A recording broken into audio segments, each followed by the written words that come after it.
Before the story begins, let me ask you something. Have you ever walked past someone in need and told yourself you'd help next time? If this story touches your heart even a little, don't forget to like the video and subscribe to the channel, because stories like this remind us who we are and who we can still become. The city was alive that evening. Golden lights spilled from glass buildings, luxury cars slid silently over polished roads, and people hurried past one another with eyes fixed on glowing screens. Among them walked Ayan Malik, a man the city knew well, successful, wealthy, respected. His tailored suit fit perfectly, his watch cost more than most people's yearly rent, and his expression carried the quiet confidence of someone who had won at life. Beside him walked his 8-year-old son, Zain, holding his hand tightly. Ayan was not used to slowing down. Meetings, deals, flights. His life moved fast, and he liked it that way. Tonight, he was late for a dinner with investors, and his mind was already rehearsing numbers and strategies. As they approached a traffic signal, Ayan noticed her. She sat on the pavement near the sidewalk, wrapped in layers of worn cloth despite the mild weather. Her hair was tangled, her face thin, her eyes dull from exhaustion.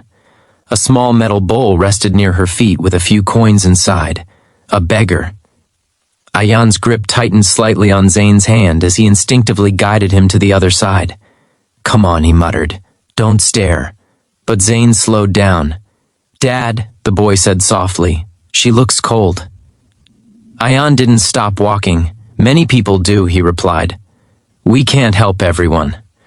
That was a sentence he had repeated many times in his life. It made things easier. They were almost past her when Zain suddenly let go of his hand.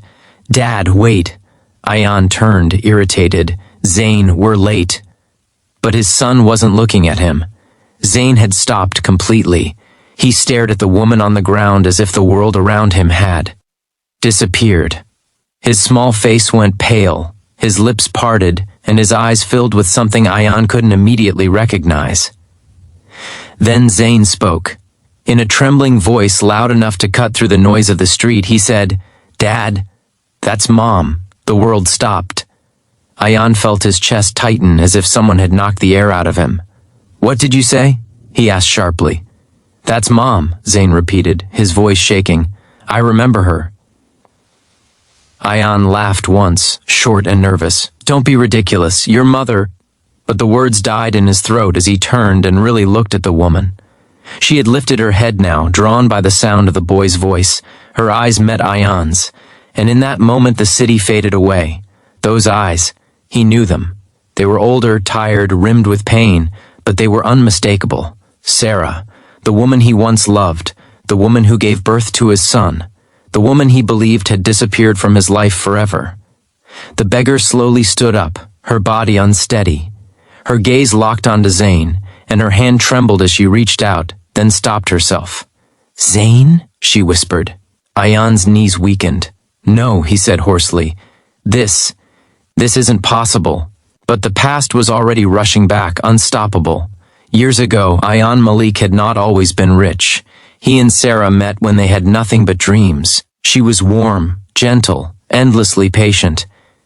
She believed in him when no one else did, when his business ideas failed, when money was tight, when life felt cruel. They married young. They struggled together. And then, slowly, success came. Ayan's small startup turned into something bigger. Investors appeared. Opportunities multiplied. And with each step upward, something inside him changed. He became busier, more distant, less patient. Sarah noticed it before he did. "You're not listening anymore," she once said quietly as he checked emails during dinner. "I'm doing this for us," he snapped. "You don't understand the pressure." The arguments grew.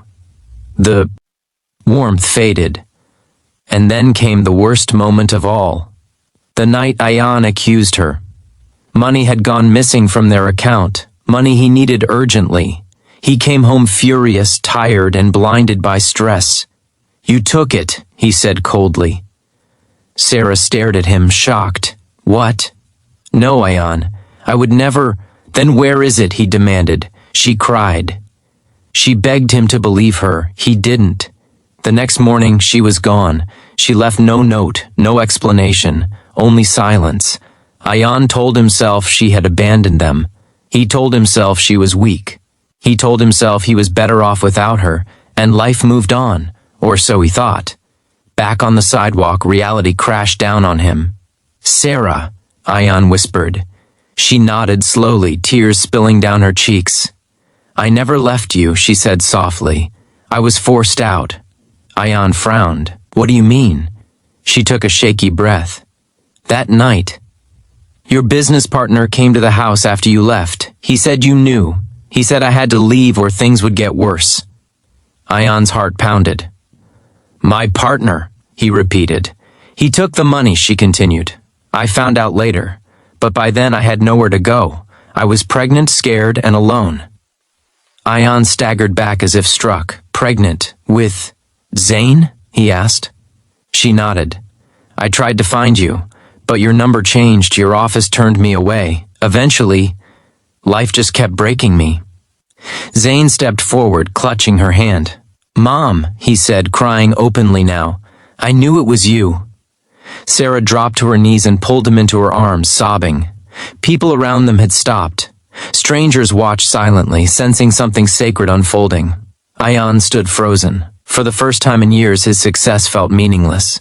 The challenges that followed were not easy. Sarah was ill, weak from years of homelessness and hunger. Zayn struggled to understand why his mother had lived such a life. Ayan battled guilt so heavy it felt unbearable. Doctors, counselors, lawyers, it took time, money, and patience to repair what had been broken. But Ayan didn't walk away this time. He stayed. He listened. He learned. He discovered the truth about his former partner, who had betrayed him years ago and disappeared with the stolen money. He faced the reality that his own pride and anger had allowed the worst to happen. One night, as Sarah rested in a hospital bed, Ayan sat beside her. "I'm sorry," he said, voice breaking. "Not just for believing lies, but for not fighting harder for you." Sarah looked at him for a long time. "I didn't need a rich man," she said softly. "I needed the man I loved." Tears fell freely down his face. "I want to be that man again," he whispered, "if it's not too late." She didn't answer immediately, but she didn't turn away either.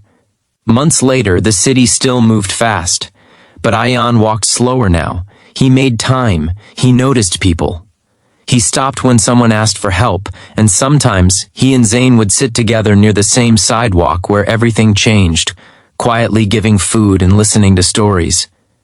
Because Ayan learned something that day, something money never taught him, that the line between comfort and suffering is thinner than we think, that ignoring someone's pain doesn't make it disappear, and that sometimes the person we walk past is someone we once loved. If this story moved you, like the video and subscribe to the channel, because every story shared is a reminder. Kindness can change lives, humility can heal wounds, and it's never too late to look back and choose compassion.